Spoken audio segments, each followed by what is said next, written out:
ਤੁਸੀਂ ਦੇਖ ਰਹੇ ਹੋ ਅਜੀਤ ਟੀਵੀ ਤੇ ਮੈਂ ਹਾਂ ਨੈਬ ਸਿੰਘ ਸਿੱਧੂ। ਅਸੀਂ ਪਹੁੰਚੇ ਅੱਜ ਬਠਿੰਡਾ ਦੇ ਪੁੱਚੋ ਖੁਰਦ, ਜਿੱਥੇ ਕਿ ਦੱਸ ਦਈਏ ਤੁਹਾਨੂੰ ਕਿ ਪਸ਼ੂਆਂ ਨੂੰ ਜਿਹੜੀ ਧੱਫੜਾਂ ਦੀ ਬਿਮਾਰੀ ਚੱਲੀ ਹੈਗੀ, ਇਹ ਮਹਾਮਾਰੀ ਫੈਲ ਚੁੱਕੀ ਹੈਗੀ। ਹਰ ਇੱਕ ਪਿੰਡ ਵਿੱਚ ਗਾਵਾਂ ਮੱਝਾਂ ਨੂੰ ਜਿਹੜੇ ਇਹ ਬਿਮਾਰੀ ਫੈਲੀ ਹੋਈ ਹੈ ਅਤੇ ਸਰਕਾਰਾਂ ਵੱਲੋਂ ਕਿਹਾ ਜਾ ਰਿਹਾ ਕਿ ਅਸੀਂ ਹਰ ਇੱਕ ਜਿਹੜੀਆਂ ਸਿਹਤ ਸਹੂਲਤਾਂ ਦੇ ਰਹੇ ਹਾਂ ਤੇ ਪਸ਼ੂਆਂ ਦੇ ਜਿਹੜੇ ਹਸਪਤਾਲ ਵੀ ਪਿੰਡਾਂ 'ਚ ਬਣੇ। ਤੁਹਾਨੂੰ ਦਿਖਾ ਦਈਏ ਕਿ ਇਹ ਪੁੱਚੋ ਖੁਰਦ ਦਾ ਜਿਹੜਾ ਪਸ਼ੂਆਂ ਦਾ ਹਸਪਤਾਲ ਹੈਗਾ, ਪਰ ਇੱਥੋਂ ਦੇ ਜਿਹੜੇ ਅੱਜ ਇੱਕ ਡੈਪੂਟੇਸ਼ਨ ਜਿਹੜਾ ਡਿਪਟੀ ਕਮਿਸ਼ਨਰ ਨੂੰ ਮਿਲ ਕੇ ਆਇਆ ਸੀਗਾ ਅਤੇ ਉਹਨਾਂ ਨੇ ਮੰਗ ਕੀਤੀ ਸੀਗੀ ਕਿ ਸਾਡੇ ਪਿੰਡਾਂ 'ਚ ਜਿਹੜੀ ਇਹ ਨਵੀਂ ਬਿਮਾਰੀ ਆਈ ਹੈਗੀ, ਇਹ ਪਸ਼ੂਆਂ ਵਿੱਚ ਫੈਲ ਚੁੱਕੀ ਹੈ ਅਤੇ ਕੋਈ ਟੀਮਾਂ ਭੇਜੀਆਂ ਜਾਣ ਤੇ ਦਵਾਈਆਂ ਵੀ ਭੇਜੀਆਂ ਜਾਣ ਤਾਂ ਜੋ ਉਹ ਪਸ਼ੂਆਂ ਦਾ ਇਲਾਜ ਕਰਵਾ ਸਕੀਏ, ਕਿਉਂਕਿ ਜਿਹੜੇ ਇਹ ਪਸ਼ੂ ਹੈਗੇ ਇਹਨਾਂ ਦੇ ਧੱਫੜ ਹੋ ਜਾਂਦੇ ਹੈਗੇ ਤੇ ਇਹ ਕਮਜ਼ੋਰ ਹੋ ਕੇ ਜਿਹੜੇ ਕਈ ਤਾਂ ਦੁੱਧ ਦੇਣਾ ਬੰਦ ਕਰ ਦਿੰਦੇ ਤੇ ਕਈਆਂ ਦੀ ਮੌਤ ਵੀ ਹੋ ਜਾਂਦੀ ਹੈ, ਕਿਉਂਕਿ ਇਹ ਭਿਆਨਕ ਬਿਮਾਰੀ ਹੈ ਜੀ। ਇਹ ਤੁਹਾਨੂੰ ਦਿਖਾ ਦਈਏ ਤਾਂ ਇਹ ਪੁੱਚੋ ਖੁਰਦ ਦਾ ਜਿਹੜਾ ਹਸਪਤਾਲ ਹੈਗਾ, ਇਸ ਦਾ ਨੀਂਹ ਪੱਥਰ ਹੈ ਜਿਹੜਾ ਭਾਈ ਸੁਖਦੀਪ ਸਿੰਘ ਸਿੱਧੂ ਵੱਲੋਂ ਰੱਖਿਆ ਗਿਆ ਸੀਗਾ। ਇਹ 2009 ਵਿੱਚ ਇਸ ਦਾ ਨੀਂਹ ਪੱਥਰ ਰੱਖਿਆ ਗਿਆ ਗਾ। ਪਰ ਜੇ ਤੁਹਾਨੂੰ ਦਿਖਾ ਦਈਏ ਕਿ ਇੱਥੇ ਆ ਕੇ ਪਹੁੰਚ ਕੇ ਪਤਾ ਲੱਗੇਗਾ ਕਿ ਇੱਥੋਂ ਦੇ ਜਿਹੜੇ ਪਹਿਲਾਂ ਇੰਚਾਰਜ ਸੀਗੇ ਬਲਰਾਜ ਸਿੰਘ ਹੈ, ਤਾਂ ਤੁਹਾਨੂੰ ਦਿਖਾ ਦਈਏ ਕਿ ਬਲਰਾਜ ਸ਼ਰਮਾ ਜਿਹੜਾ ਇੱਥੋਂ ਦੇ ਵੈਟਰਨਰੀ ਇੰਸਪੈਕਟਰ ਸਨ। ਪਰ ਜਦੋਂ ਫੋਨ ਕਰਕੇ ਪੁੱਛਿਆ ਗਿਆ ਤਾਂ ਉਹਨਾਂ ਨੇ ਦੱਸਿਆ ਕਿ ਮੇਰੀ ਤਾਂ ਰਿਟਾਇਰਮੈਂਟ ਹੋ ਚੁੱਕੀ ਹੈ, ਪਰ ਇੱਥੇ ਕੋਈ ਵੀ ਜਿਹੜਾ ਡਾਕਟਰ ਜਾਂ ਫਾਰਮਾਸਿਸਟ ਨਹੀਂ ਹੈਗਾ। ਇਸ ਨੂੰ ਤੁਹਾਨੂੰ ਦਿਖਾ ਦਈਏ ਕਿ ਲੋਕ ਲੱਗੇ ਹੋਏ ਹੈਗੇ, ਤਾਲੇ ਲੱਗੇ ਹੋਏ ਹੈਗੇ ਅਤੇ ਜਿਹੜਾ ਇੱਧਰ ਇਹ ਗੰਦ ਇਹੀ ਦੱਸਦਾ ਗਾ ਵੀ ਇਸ ਜਿਹੜੇ ਹਸਪਤਾਲ ਨੂੰ ਖੁੱਲ੍ਹੇ ਨੂੰ ਕਿੰਨੇ ਕੁ ਦਿਨ ਹੋ ਸਕਦੇ ਹੈਗੇ, ਕਿੰਨਾ ਕੁ ਸਮਾਂ ਹੋ ਸਕਦਾ। ਇਹ ਗੰਦ ਤੁਹਾਨੂੰ ਦਿਖਾਈ ਦੇ ਰਿਹਾ ਹੈਗਾ ਕਿ ਇਹ ਹਸਪਤਾਲ ਇਸ ਤਰ੍ਹਾਂ ਲੱਗਦਾ ਵੀ ਕਈ ਮਹੀਨਿਆਂ ਤੋਂ ਇਹ ਬੰਦ ਪਿਆ ਹੋਵੇ। ਤੇ ਸਾਡੇ ਨਾਲ ਇੱਥੋਂ ਦੇ ਕੁਝ ਪਿੰਡ ਦੇ ਮੋਹਤਬਰ ਜੁੜੇ, ਆਪਾਂ ਉਹਨਾਂ ਨਾਲ ਗੱਲ ਕਰ ਦਿਆਂਗੇ। ਸਤਿ ਸ਼੍ਰੀ ਅਕਾਲ ਵੀਰ ਜੀ। ਸਤਿ ਸ੍ਰੀ ਅਕਾਲ ਜੀ, ਧੰਨਵਾਦ। ਅੱਜ ਤੁਸੀਂ ਡਿਪਟੀ ਕਮਿਸ਼ਨਰ ਨੂੰ ਮਿਲ ਕੇ ਆਏ ਸੀਗੇ ਵੀ ਜਿਹੜੇ ਕੋਈ ਪਸ਼ੂਆਂ ਵਿੱਚ ਨਵੀਂ ਬਿਮਾਰੀ ਆਈ ਹੈ ਧੱਫੜਾ ਜਾਂਦੀ, ਤੇ ਉਹਦੇ ਸੰਬੰਧ 'ਚ ਤੁਹਾਨੂੰ ਡਿਪਟੀ ਕਮਿਸ਼ਨਰ ਨੇ ਕੀ ਕਿਹਾ, ਇੱਥੋਂ ਦਾ ਕੀ ਹਾਲ ਹੈ ਤੁਹਾਡਾ? ਦੇਖੋ ਜੀ, ਜਿਹੜੀ ਬਿਮਾਰੀ ਪਈ ਉਹ ਭਿਆਨਕ ਬਿਮਾਰੀ ਆ। ਪਸ਼ੂਆਂ ਦਾ ਲਗਾਤਾਰ ਨੁਕਸਾਨ ਹੋ ਰਿਹਾ, ਲੋਕ ਉਹਨਾਂ ਦਾ ਦੁੱਧ ਨਹੀਂ ਪੀ ਰਹੇ। ਇਸ ਮਾਮਲੇ ਲੈ ਕੇ ਅਸੀਂ ਕਿਰਤੀ ਕਿਸਾਨ ਯੂਨੀਅਨ ਦਾ ਅੱਜ ਇੱਕ ਡੈਪੂਟੇਸ਼ਨ ਡੀਸੀ ਬਠਿੰਡਾ ਨਾਲ ਮਿਲ ਕੇ ਆਏ ਆ ਕਿ ਪਿੰਡਾਂ ਦੇ ਵਿੱਚ ਡਾਕਟਰਾਂ ਦੀਆਂ ਟੀਮਾਂ ਮੁਹੱਈਆ ਕਰਾਈਆਂ ਨੇ, ਲੋਕਾਂ ਨੂੰ ਫ੍ਰੀ ਦਵਾਈ ਦਿੱਤੀ ਜਾਵੇ, ਕਿਉਂਕਿ ਇਲਾਜ ਇਹਦਾ ਕਾਫੀ ਆ, ਮਹਿੰਗਾ ਇਲਾਜ ਆ, ਕਿਸਾਨਾਂ ਤੋਂ ਜਾਂ ਮਜ਼ਦੂਰਾਂ ਤੋਂ ਕਰਾਇਆ ਨਹੀਂ ਜਾਂਦਾ। ਦੂਜੇ ਜਿਹੜੇ ਪਸ਼ੂ ਆ ਦੁਧਾਰੂ ਆ, ਉਹਨਾਂ ਦੀ ਮੌਤ ਹੋ ਰਹੀ ਆ, ਕਿਉਂਕਿ ਸਾਡੀ ਆਰਥਿਕ ਹਾਲਤ ਜਿਹੜੀ ਪਸ਼ੂਆਂ ਤੇ ਚੱਲਦੀ ਆ। ਉਹਦੇ 'ਚ ਅਸੀਂ ਮੰਗ ਰੱਖੀ ਸੀ ਕਿ ਪਿੰਡਾਂ 'ਚ ਟੀਮਾਂ ਭੇਜ ਕੇ ਮੁਹੱਈਆ ਕਰਾਵੇ। ਪਰ ਅਸੀਂ ਆਪਣੇ ਪਿੰਡ ਦੀ ਡਿਸਪੈਂਸਰੀ ਨੂੰ ਜਦੋਂ ਆ ਕੇ ਦੇਖਿਆ ਕਿ ਪੁੱਚੋ ਖੁਰਦ ਦੀ ਡਿਸਪੈਂਸਰੀ ਨੂੰ ਤਾਂ ਚੈੱਕ ਕਰੀਏ ਕਿ ਸਾਡੇ ਡਾਕਟਰ ਹੈਗਾ ਕਿ ਹੈ ਹੀ ਨਹੀਂ। ਹੈਰਾਨੀ ਦੀ ਗੱਲ ਇਹ ਹੈ ਕਿ ਜਿਹੜੇ ਡਾਕਟਰ ਬਲਰਾਜ ਸਿੰਘ ਆ, ਇਹ ਰਿਟਾਇਰ ਹੋ ਚੁੱਕਿਆ। ਇਹਨਾਂ ਤੋਂ ਬਾਅਦ ਸਾਡੇ ਪਿੰਡ ਦੇ ਵਿੱਚ ਕਿਸੇ ਵੀ ਡਾਕਟਰ ਦੀ ਪੋਸਟ ਨਹੀਂ, ਤੇ ਜੇ ਸਾਡੇ ਪਿੰਡ ਦੇ ਵਿੱਚ ਮੌਜੂਦਾ ਡਾਕਟਰ ਨਹੀਂ, ਫਿਰ ਲੋਕਾਂ ਦੇ ਜਿਨ੍ਹਾਂ ਦੇ ਪਸ਼ੂ ਬਿਮਾਰ ਹੋ ਰਿਹਾ ਉਹ ਕਿਹਦੇ ਕੋਲੇ ਜਾ ਕੇ ਆਪਦੀ ਦਵਾਈ ਲੈਣ, ਕਿਹਨੂੰ ਜਾ ਕੇ ਦੁੱਖ ਦੱਸਣ। ਇਸ ਗੱਲ ਤੋਂ ਪਤਾ ਲੱਗਦਾ ਕਿ ਪਿਛਲੇ ਲੰਮੇ ਸਮੇਂ ਤੋਂ ਜਿਹੜਾ ਸਰਕਾਰਾਂ ਨੇ ਡਾਕਟਰ ਮੁਹੱਈਆ ਕਰਾਉਣੇ ਸੀ, ਚਾਹੇ ਇੱਥੋਂ ਦੇ ਪ੍ਰਬੰਧ ਨੇ ਡਾਕਟਰ ਮੁਹੱਈਆ ਕਰਾਉਣੇ ਸੀ, ਉਹ ਸਾਡੇ ਪੁੱਚੋ ਖੁਰਦ ਦੇ ਵਿੱਚ ਜਿਹੜੀ ਪਸ਼ੂਆਂ ਵਾਲੀ ਡਿਸਪੈਂਸਰੀ ਆ ਉਹਦੇ ਵਿੱਚ ਪਰਮਾਨੈਂਟ ਕੋਈ ਡਾਕਟਰ ਮੁਹੱਈਆ ਨਹੀਂ ਕਰਾਇਆ ਗਿਆ।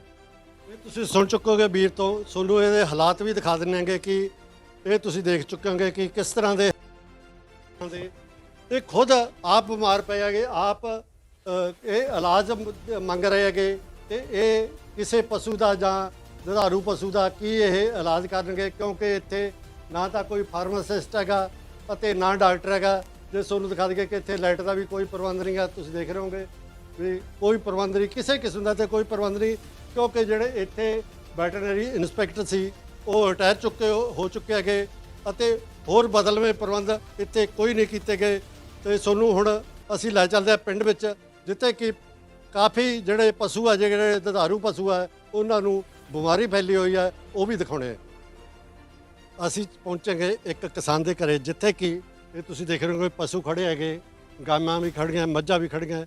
ਤੁਸੀਂ ਇਹ ਦੇਖ ਰਹੇ ਹੋ ਕਿ ਇਸ ਜਿਹੜੀ ਇਹ ਧੱਫੜਾਂ ਵਾਲੀ ਇਹ ਬਿਮਾਰੀ ਹੈ ਜਿਹੜੀ ਇਹ ਫੈਲ ਚੁੱਕੀ ਹੈਗੀ, ਅਤੇ ਇਹਦੇ ਵੱਲੋਂ ਜਿਹੜਾ ਤੁਸੀਂ ਦੇਖ ਰਹੇ ਹੋ ਵੀ ਕਿਸ ਤਰ੍ਹਾਂ ਇਹ ਬਿਮਾਰ ਹੋ ਕੇ ਕਾਰਨ ਕਿਸ ਤਰ੍ਹਾਂ ਖੜੀ ਹੈ, ਕਿਉਂਕਿ ਇਹ ਬਿਮਾਰੀ ਕਾਰਨ, ਤਕਲੀਫ ਕਾਰਨ ਨਾ ਤਾਂ ਇਹ ਖਾਣਾ ਖਾ ਰਹੀ ਹੈਗੀ, ਅਤੇ ਜੇ ਖਾਣਾ ਨਹੀਂ ਖਾਂਦੀ ਤਾਂ ਦੁੱਧ ਵੀ ਕਿੱਥੋਂ ਦੇਊਗੀ, ਕਿਉਂਕਿ ਕਿਸਾਨ ਦਾ ਜਿਹੜਾ ਕੰਮ ਹੁੰਦਾ ਇਹ ਸਹਾਇਕ ਧੰਦੇ ਹੁੰਦੇ ਹੈਗੇ। ਕਿਉਂਕਿ ਫਸਲਾਂ ਵੀ ਪਹਿਲਾਂ ਮਾਰੀਆਂ ਜਾ ਚੁੱਕੀਆਂ ਹੈਗੀਆਂ, ਕਿਤੇ ਨਰਮਾ ਮਰ ਗਿਆ ਤੇ ਕਿਤੇ ਕਣਕ ਮਰ ਗਈ। ਅਤੇ ਜਿਹੜਾ ਸਹਾਇਕ ਧੰਦਿਆਂ ਤੇ ਇਹ ਜਿਹੜਾ ਕਿਸਾਨ ਸੀ ਆਪਣਾ ਕੰਮ ਚਲਾ ਰਿਹਾ ਸੀਗਾ, ਪਰ ਹੁਣ ਜਿਹੜੇ ਇਹ ਸਹਾਇਕ ਧੰਦੇ ਵੀ ਫੇਲ ਹੁੰਦੇ ਦਿਖਾਈ ਦੇ ਰਹੇ, ਕਿਉਂਕਿ ਪਸ਼ੂਆਂ ਨੂੰ ਕਿਤੇ ਮੂੰਹ ਖੁਰ ਦੀ ਬਿਮਾਰੀ ਪੈ ਜਾਂਦੀ ਹੈ ਤੇ ਕਿਤੇ ਹੋਰ ਬਿਮਾਰੀ ਪੈ ਜਾਂਦੀ ਹੈ। ਇਹ ਜਿਹੜੀ ਨਵੀਂ ਬਿਮਾਰੀ ਆਈ ਹੈਗੀ, ਹਜੇ ਤੱਕ ਇਸ ਦਾ ਡਾਕਟਰਾਂ ਨੂੰ ਵੀ ਨਹੀਂ ਪਤਾ ਲੱਗਿਆ ਅਤੇ ਇਹਦਾ ਇਲਾਜ ਵੀ ਕੋਈ ਨਹੀਂਗਾ। ਪਰ ਆਪਾਂ ਗੱਲ ਕਰਦੇ ਹਾਂ, ਸਾਡੇ ਨਾਲ ਕਿਸਾਨ ਜੁੜੇ ਹੈਗੇ ਜਿਨ੍ਹਾਂ ਦੀ ਇਹ ਮੱਝਾਂ ਗੀਆਂ ਗਾਈਆਂ ਗੀਆਂ। ਆਪਾਂ ਗੱਲ ਕਰਦੇ ਵੀਰ ਨਾਲ। ਸਤਿ ਸ਼੍ਰੀ ਅਕਾਲ ਜੀ। ਸਤਿ ਸ੍ਰੀ ਅਕਾਲ ਜੀ। ਕੀ ਨਾਮ ਇਹ ਜੀ ਨਾਂ ਜੀ ਮੇਰਾ ਬੰਤ ਸਿੰਘ ਹੈ। ਕਿਹੜਾ ਪਿੰਡ ਹੈ ਜੀ? ਆਹੀ ਪੁੱਛੋ ਹੁੰਦਾ ਜੀ। ਇਹ ਤੁਹਾਡੀ ਗਾਂ ਨੂੰ ਇਹ ਜਿਹੜੇ ਧੱਫੜ ਜਿਹੇ ਹੋਏ ਪਏ, ਕੀ ਕਾਰਨ ਹੈ? ਕੋਈ ਬਿਮਾਰੀ ਦਾ ਪਤਾ ਕੋਈ ਲੱਗਿਆ? ਬਿਮਾਰੀ ਦਾ ਨਹੀਂ ਪਤਾ, ਬਸ ਇਹ ਧੱਫੜ ਜੇ ਹੋ ਗਏ। ਧੱਫੜਾਂ ਤੋਂ ਬਸ ਇਹ ਉਹ ਮੜੇ ਮੜੇ ਜੇ ਨਾਲ ਦੇਖਣ ਨਾਲ ਵੱਧ ਗਏ।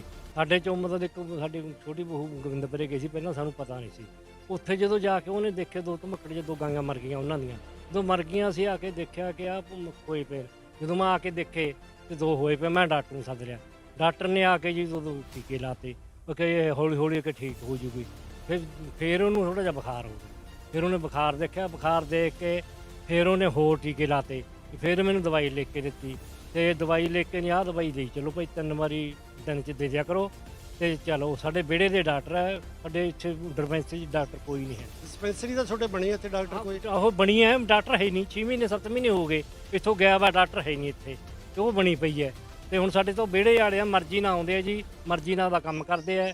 ਅੱਛਾ ਪੈਸਾ ਟਕਾ ਤੈਨੂੰ ਪਤਾ ਦੁੱਗਣਾ ਲੈਂਦੇ। ਹੁਣ ਦੱਸ ਕੀ ਕਰੂ ਬੰਦਾ, ਕਿੰਨਾ ਤੁਹਾਨੂੰ ਦੱਸਿਆ ਵੀ ਇਹ ਬਿਮਾਰੀ ਕੀ ਹੈ? ਕੋਈ ਇਹਦਾ ਨਾਂ ਕੁਝ ਕੀ ਨਹੀਂ ਹੈ ਜੀ। ਉਹ ਕਹਿੰਦੇ ਆ ਕਿ ਬਸ ਐਂ ਹੋ ਜੂ ਹੋਏ, ਐਂ ਹੋ ਜੂ, ਐਂ ਨਹੀਂ ਦੱਸਿਆ ਨਹੀਂ ਬਿਮਾਰੀ ਕੀ ਹੈ, ਕੁਝ ਵੀ ਬਸ। ਜਿਵੇਂ ਏਡੇ ਏਡੇ ਧੱਫੜ ਹੋਏ ਪਏ ਆ, ਹਾਂ। ਇਹਦੀ ਤਕਲੀਫ ਵੀ ਉਹੀ ਹੋਊਗੀ ਹੈ। ਤੇ ਇਹ ਖਾਣਾ ਵੀ ਇਹਨੇ ਹਾਂ ਖਾਣਾ ਵੀ ਮਤਲਬ ਘੱਟ ਖਾਂਦੀਆਂ ਅੱਗੇ ਨਾਲ, ਉਹਨਾਂ ਖਾਂਦੀਆਂ ਨਹੀਂ। ਦੁੱਧ ਵੀ ਘਟੀ ਜਾਂਦੀਆਂ ਨਾ, ਦੁੱਧ ਵੀ ਫਿਰ ਕਿ ਡਾਕਟਰਾਂ ਦੇ ਵੀ ਇਹਨੂੰ ਵਰਤੋ ਨਾ ਕਿ ਉਹ ਡੋਲ ਲਿਆ ਕਰੋ। ਹੁਣ ਆਏ ਅਸੀਂ ਕਿੰਨਾ ਕੁ ਦੁੱਧ ਡੋਲ ਲਈਏ? ਦੋਨਾਂ ਥੱਲੇ 5-5 ਕਿਲੋ ਦੁੱਧ ਆ ਜਾਂਦਾ, 10 ਕਿਲੋ 20 ਹੈ। ਦੱਸ ਕਿੱਥੋਂ ਲਾਵਾਂਗੇ ਅਸੀਂ ਹੁਣ? ਦੱਸ ਕੀ ਕਰਾਂਗੇ ਹੱਲ? ਕਿਸਾਨ ਦੇ ਅਸੀਂ ਫਸਲਾਂ ਉਧਰੋਂ ਕੁਦਰਤ ਨੇ ਮਾਰ ਗਈਆਂ। ਅੱਛਾ ਨਰਮੇ ਆ ਉਹ ਮਾਰਤੇ ਸਾਰੇ, ਸਾਰਾ ਉਧਰੋਂ ਘਟੀ ਜਾਂਦਾ। ਦੱਸੋ ਹੁਣ ਕੀ ਕਰੂਗਾ ਜੱਟ? ਇੱਧਰ ਪਸ਼ੂ ਘਟੀ ਜਾਂਦੇ ਨੇ, ਉਧਰ ਬੰਦੇ ਘਟੀ ਜਾਂਦੇ ਨੇ। ਹੁਣ ਦੱਸੋ ਕੀ ਕਰਿਆ ਜਾਵੇ? ਦੁੱਧ ਦੇ ਸਿਰ ਤੇ ਆਪਣੇ ਘਰ ਦੇ ਗੁਜ਼ਾਰੇ ਚੱਲਦੇ ਹੈਗੇ। ਹਾਂ ਦੁੱਧ ਨਾਲ ਹੀ ਗੱਡੀ ਚੱਲਦੀ ਹੈਗੀ। ਤੇ ਨਹੀਂ ਚਾਹ ਪਾਣੀ ਜਾਂ ਕੋਈ ਵੀ ਸਾਰਾ ਕਰਨਾ, ਜਵਾਕਾਂ ਨੇ ਪੀਣਾ ਹੈ, ਦੁੱਧ ਨਾਲ ਹੀ ਚੱਲਦੀ ਹੈ ਗੱਡੀ। ਹੁਣ ਕਿ ਦੁੱਧ ਨਾ ਪੀਓ, ਹੁਣ ਦੱਸ ਕੀ ਕਰੂ? ਉਹ ਵੀ ਜਵਾਕਾਂ ਦੇ ਮੂੰਹ ਚੋਂ ਕੱਢ ਕੇ ਤੇ ਹੁਣ ਆਪਾਂ ਨੂੰ ਡੋਲਣਾ ਪੈਣਾ। ਹਾਂ ਡੋਲਣਾ, ਹਾਂ ਜੀ ਉਹ ਸਾਰਾ ਡੋਲ ਲਿਆ। ਫਿਰ ਅਸੀਂ ਲਵਾਂਗੇ ਕਿੱਥੋਂ ਹੁਣ? ਜਿਹੜੇ ਹੁਣ ਵੇਚ ਕੇ ਜਾਂਦੇ ਉਹ ਵੀ ਦੁੱਧ ਇਹੀ ਹੈ ਸਾਰੇ। ਆਮ ਬੈਂਟਰ ਵਾਲਿਆਂ ਨੂੰ ਜਿਵੇਂ ਤੁਹਾਡੇ ਇੱਥੋਂ ਡਾਕਟਰ ਚਲਾ ਗਿਆ, ਸਰਕਾਰੀ ਡਾਕਟਰ, ਚਲੋ ਕਹਿੰਦੇ ਵੀ ਰਿਟਾਇਰ ਹੋਗਾ, ਤੇ ਤੁਸੀਂ ਪੁੱਛਿਆ ਨਹੀਂ ਕਿ ਹੋਰ ਕਿਸੇ ਨੂੰ ਵੀ ਇੱਥੇ ਕਿਉਂ ਨਹੀਂ ਆ ਰਹੇ? ਨਾ ਜੀ ਉਹੀ ਤਾਂ ਚੱਕਰ ਹੈ ਨਾ। ਅਸੀਂ ਤਾਂ ਹੁਣ ਕਿੱਦਾਂ ਦੇ ਉਹ ਕਹੀ ਜਾਂਦੇ ਨਹੀਂ ਡਾਕਟਰ ਕਰੋ। ਜਿਹੜਾ ਹੁਣ ਸਾਡਾ ਸਰਪੰਚ ਹੈ ਉਹ ਨਹੀਂ ਕੁਛ ਹੱਲ ਕਰ ਸਕਦਾ, ਜਮਾ ਨਹੀਂ ਕਿਸੇ ਨੇ ਗੱਲ ਕਰੀ। ਮੁੜ ਕੇ ਨਹੀਂ ਆਪਾਂ ਡਾਕਟਰ ਦੀ ਹੱਲ ਕਰੀਏ, ਕੋਈ ਲਿਆਈਏ ਜਾਂ ਨਾ ਕਰੀਏ, ਕਿਸੇ ਨੇ ਗੱਲ ਨਹੀਂ ਕਰੀ। ਜਿਹੜੇ ਇਹ ਪ੍ਰਾਈਵੇਟ ਹੈ ਇਹ ਤਾਂ ਮੂੰਹ ਮੰਗੇ ਪੈਸੇ ਮੰਗਦੇ। ਉਹੀ ਹੈ ਨਾ ਜੀ, ਇਹ ਤਾਂ ਕਹਿੰਦੇ ਨੇ ਇੰਨੇ ਪੈਸੇ ਹੈ। ਇੰਨਾ ਉਹ ਡਾਕਟਰਾਂ ਦਾ ਮੇਰਾ ਤਾਂ ਇੰਨਾ ਖਰਚਾ ਹੋ ਗਿਆ, ਤੂੰ ਪਹਿਲਾਂ ਇੰਨੇ ਹਜ਼ਾਰ ਮੈਂ ਤਾਂ ਖਰਚਾ ਕਰੀ ਬੈਠਾ ਕੇ ਲੈ। ਤੇ ਆਏ ਵਾਰ ਜੋ ਟੀਕੇ ਲਾ ਕੇ ਲੈ ਜਾਂਦਾ 1000 ਰੁਪਏ ਲੈ ਜਾਂਦਾ। ਦੱਸੋ ਕੀ ਕਰਾਂਗੇ ਹੁਣ? ਦੱਸ ਕਿੰਨੇ ਕੁ ਦੇਈ ਜਾਵਾਂਗੇ ਰੋਜ਼? ਇਹ ਜਿਵੇਂ ਗਾਂ ਗਈ, ਇਹ ਵੀ 50-60 ਹਜ਼ਾਰ ਤੋਂ ਘੱਟ ਨਹੀਂ ਆਉਂਦੀ ਹਾਂ ਹੋਣੀ ਜੀ ਨਾ ਹੁਣ ਕਿੱਥੇ ਆਉਂਦੀਆਂ? ਹੁਣ ਤਾਂ 5 ਲੱਖ ਰੁਪਏ ਮੰਗੀ ਜਾਂਦੇ ਨੇ ਲੋਕ। ਆਏ ਹੁਣ ਕਿਹੜਾ ਹੁੰਦੇ 50 ਚ? ਹੁਣ ਕੀ ਕਰੂਗਾ ਬੰਦਾ ਲੈ ਕੇ ਇੰਨੇ? ਇਹਦੇ ਨਾਲ ਦੁੱਧ ਵੀ ਘਟ ਜਾਂਦੇ, ਜਿਵੇਂ ਹੋ ਸਕਦਾ ਕਿਸੇ ਦਾ ਨੁਕਸਾਨ ਵੀ ਹੋ ਜਾਂਦਾ। ਉਹ ਮਰੀ ਜਾਂਦੀਆਂ ਨਾ ਵਿੱਚ, ਬਹੁਤ ਮਰੀਜ਼ ਵੀ ਜਾਂਦੀਆਂ ਨਾ, ਹੌਲੀ ਹੌਲੀ ਮਰ ਜਾਂਦੇ ਆ ਪਸ਼ੂ। ਨਾਲੇ ਉਹ ਨਹੀਂ ਹੁੰਦਾ ਸਾਰਾ ਕੁਝ। ਕੀ ਕਰੂ ਬੰਦਾ ਫਿਰ ਕਿੱਥੋਂ ਹੁਣ ਮੁੱਲ ਲਿਆਊ, ਕਿੱਥੋਂ ਐਂ ਵਰਤੂਗਾ ਦੁੱਧ? ਕੀ ਕਰੂਗਾ ਦੱਸੋ? ਆਹ ਕੰਮ ਹੋਇਆ ਪਿਆ ਜ਼ਿਮੀਂਦਾਰਾਂ ਦਾ ਹੁਣ। ਦੱਸ ਤੁਸੀਂ ਸੁਣ ਚੁੱਕੋਗੇ ਵੀਰ ਦੇ ਦੁਖੀ ਮਨ ਨਾਲ ਕਹਿ ਰਹੇ ਕਿ ਪਹਿਲਾਂ ਤਾਂ ਨਰਮੇ ਜਿਹੜੇ ਮਾਰੇ ਗਏ, ਉਦੋਂ ਪਹਿਲਾਂ ਕਣਕਾਂ ਵੀ ਮਰ ਗਈਆਂ, ਉਹਨਾਂ ਦਾ ਵੀ ਝਾੜ ਘਟ ਗਿਆ ਕਿਉਂਕਿ ਗਰਮੀ ਕਾਰਨ ਉਹਨਾਂ ਦਾ ਝਾੜ ਘਟ ਗਿਆ। ਤੇ ਜਿਹੜੇ ਸਹਾਇਕ ਧੰਦੇ ਬਣਾਏ ਆ ਕਿਸਾਨ ਨੇ, ਕਿਉਂਕਿ ਦੁੱਧ ਪਾ ਕੇ ਇਹ ਘਰ ਦੇ ਗੁਜ਼ਾਰੇ ਚਲਾਉਂਦੇ ਆ, ਰਸੋਈ ਦਾ ਜਿਹੜਾ ਖਰਚਾ ਇਸ ਤੋਂ ਹੀ ਚੱਲਦਾ, ਬੱਚਿਆਂ ਦੀਆਂ ਫੀਸਾਂ ਤੇ ਹੋਰ ਜਿਹੜੇ ਖਰਚੇ ਇਹ ਦੁੱਧ ਤੋਂ ਚਲਾਏ ਜਾਂਦੇ ਹੈਗੇ ਪਿੰਡਾਂ ਵਿੱਚ। ਪਰ ਹੁਣ ਇਹ ਵੀ ਜਿਹੜੇ ਰੁਕਦੇ ਦਿਖਾਈ ਦੇ ਰਹੇ, ਕਿਉਂਕਿ ਕੁਦਰਤੀ ਕਰੋਪੀ ਆਈ ਹੈਗੀ, ਇਹ ਬਿਮਾਰੀ ਆਈ ਹੈ, ਹਜੇ ਤੱਕ ਇਹਦਾ ਪਤਾ ਨਹੀਂ ਲੱਗਾ। ਇਸ ਨਾਲ ਜਿਹੜੇ ਦੁੱਧ ਤਾਂ ਜਿਹੜਾ ਬੱਚਿਆਂ ਦੇ ਮੂੰਹ ਵਿੱਚ ਜਾਣਾ ਸੀ, ਉਹ ਇਹਨਾਂ ਨੂੰ ਮਜਬੂਰੀ ਨਾਲੀਆਂ ਵਿੱਚ ਡੋਲਣਾ ਪੈ ਰਿਹਾ ਹੈਗਾ। ਅਤੇ ਹਾਲੇ ਤੱਕ ਜਿਹੜਾ ਇਹ 'ਤੇ ਖਰਚਾ ਹੋ ਰਿਹਾ ਹੈ ਅਤੇ ਇਹ ਵੀ ਨਹੀਂ ਪਤਾ ਲੱਗ ਰਿਹਾ ਵੀ ਇਹ ਬਿਮਾਰੀ ਕੀ ਹੈਗੀ। ਸਾਡੇ ਨਾਲ ਹੋਰ ਵੀ ਵੀਰ ਜੁੜੇ ਗਏ ਜਿਨ੍ਹਾਂ ਦੇ ਇਹਨਾਂ ਦੇ ਵੀ ਕੁਝ ਪਸ਼ੂ ਹੈਗੇ ਜਿਹੜੇ ਉਹ ਵੀ ਬਿਮਾਰ ਪਏ ਆ। ਵੀਰ ਜੀ ਕੀ ਨਾਮ ਹੈ ਤੁਹਾਡਾ? ਕਿੰਨੇ ਕੁ ਪਸ਼ੂ ਆ ਜਿਹੜੇ ਛੋਟੇ ਵੀ ਬਿਮਾਰ? ਸਾਡੇ ਪਹਿਲਾਂ ਗਾਂ ਬਿਮਾਰ ਹੋਈ ਸੀ, 4-5 ਦਿਨ ਹੋ ਗਏ। ਕੱਲ ਬੱਚਾ ਹੋ ਗਿਆ। 4-4-5 ਮੈਂ ਟੀਕੇ ਲਾਉਂਦੇ, 1000 ਰੁਪਏ ਲੈ ਜਾਂਦੇ। ਦੁੱਧ ਕਹਿੰਦੇ ਪੀਓ ਨਾ, ਦੁੱਧ ਛੱਪੜ 'ਚ ਪਾਇਆ। ਦੁੱਧ ਪੀਣ ਵਾਸਤੇ ਆਪਾਂ ਇਹਨਾਂ ਨੂੰ ਪਾਲਦੇ ਆ, ਜੇ ਖਰਚਾ ਕਰਦੇ 8-9 ਲੀਟਰ ਦੁੱਧ ਹੁੰਦਾ, ਉਹ ਛੱਪੜ 'ਚ ਪਾ ਦਈਦਾ। 3-4 ਦਿਨ ਹੋ ਗਏ ਹਜੇ, ਨਾ ਤਾਂ ਉਹ ਪੱਠੇ ਖਾਂਦੇ ਚੱਜ ਨਾਲ।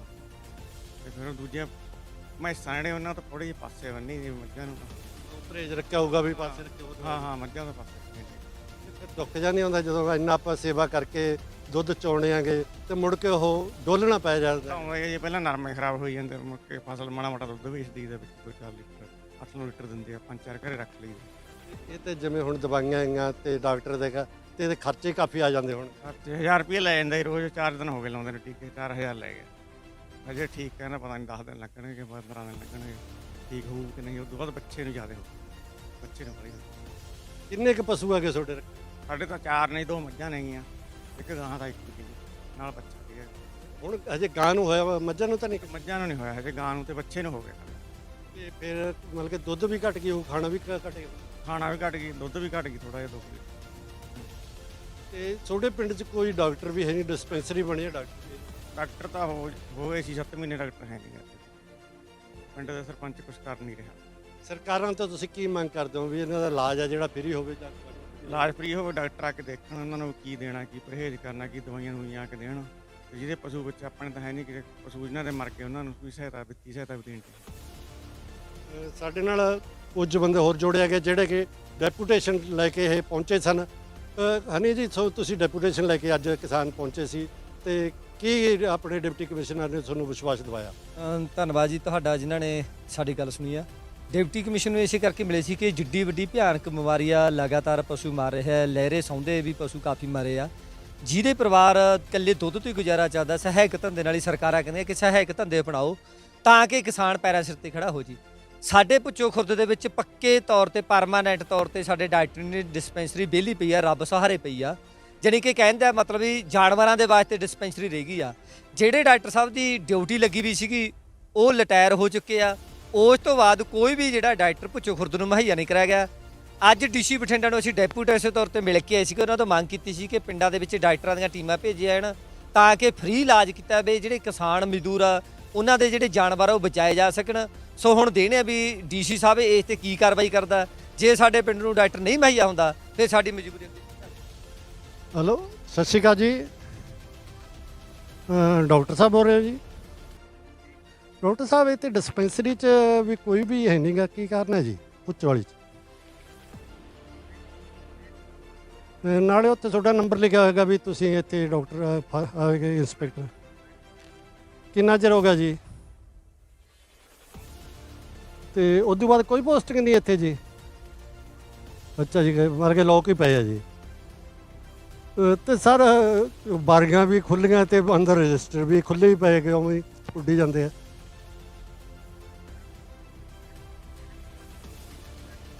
ਅੱਛਾ ਜੀ,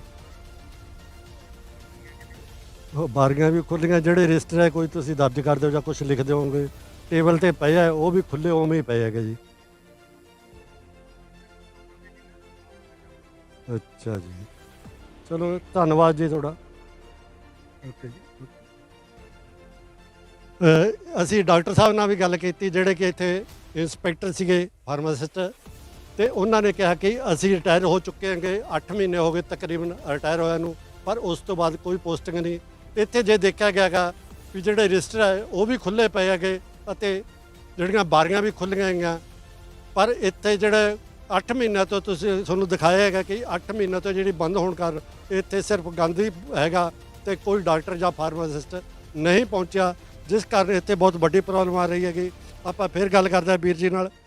ਵੀਰ ਜੀ, ਫਿਰ ਉਹਨਾਂ ਨੂੰ ਜੋ ਤੁਸੀਂ ਕਿਹਾ ਵੀ ਟੀਮਾਂ ਭੇਜੋ ਜਾਂ ਦਵਾਈਆਂ ਦਿਓ, ਤਾਂ ਫਿਰ ਕੀ ਕਿਹਾ ਉਹਨਾਂ ਨੇ? ਉਹ ਦੇਖੋ ਜੀ, ਪੁੱਕਾ ਸਬੂਤ ਤਾਂ ਨਹੀਂ ਵੀ ਡਾਕਟਰ ਉਹਨੂੰ ਐਂ ਕਿਹਾ ਵੀ ਮੁਹੱਈਆ ਕਰਾਂਗੇ, ਪਰ ਉਹਨਾਂ ਨੇ ਕਿਹਾ ਵੀ ਅਸੀਂ ਕੋਸ਼ਿਸ਼ ਕਰਾਂਗੇ ਕਿ ਡਾਕਟਰਾਂ ਦੀਆਂ ਟੀਮਾਂ ਭੇਜ ਕੇ ਇਹਨਾਂ ਦਾ ਜਿਹੜਾ ਕੋਈ ਨਾ ਕੋਈ ਪ੍ਰਬੰਧ ਕੀਤਾ ਜਾਵੇ। ਸਾਡੀ ਤਾਂ ਬਦਕਿਸਮਤੀ ਹੈ ਕਿ ਸਾਡੇ ਪਿੰਡ ਦੇ ਵਿੱਚ ਹਜੇ ਤੱਕ ਡਾਕਟਰ ਨਾ ਆਉਣਾ।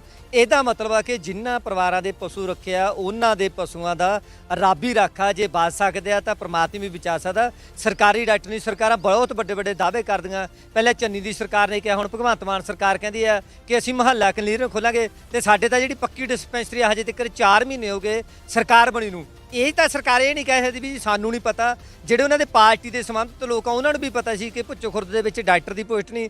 ਸਾਡੇ ਹਲਕੇ ਦਾ ਐਮਐਲਏ ਚੱਕ ਫਤਿਹ ਸਿੰਘ ਵਾਲਾ, ਉਹਨੂੰ ਵੀ ਪਤਾ ਕਿ ਭੁੱਚੋ ਖੁਰਦ ਦੇ ਵਿੱਚ ਡਿਸਪੈਂਸਰੀ ਦੇ ਡਾਕਟਰ ਨਹੀਂਗਾ। ਹੁਣ ਦੇਖਦੇ ਆ ਕਿ ਅੱਜ ਡੈਪੂਟੇਸ਼ਨ ਮਿਲਿਆ ਕੀ ਕਰਦੇ ਆ, ਤੇ ਨਹੀਂ ਆਉਣ ਵਾਲੇ ਦਿਨਾਂ ਦੇ ਖਾਤਰ ਡਾਕਟਰ ਦੀ ਪੋਸਟ ਨੂੰ ਲੈ ਕੇ ਕਿਰਤੀ ਕਿਸਾਨ ਨੂੰ ਪਿੰਡ ਵਾਲਿਆਂ ਨੂੰ ਨਾਲ ਲੈ ਕੇ ਸੰਘਰਸ਼ ਕਰੂ।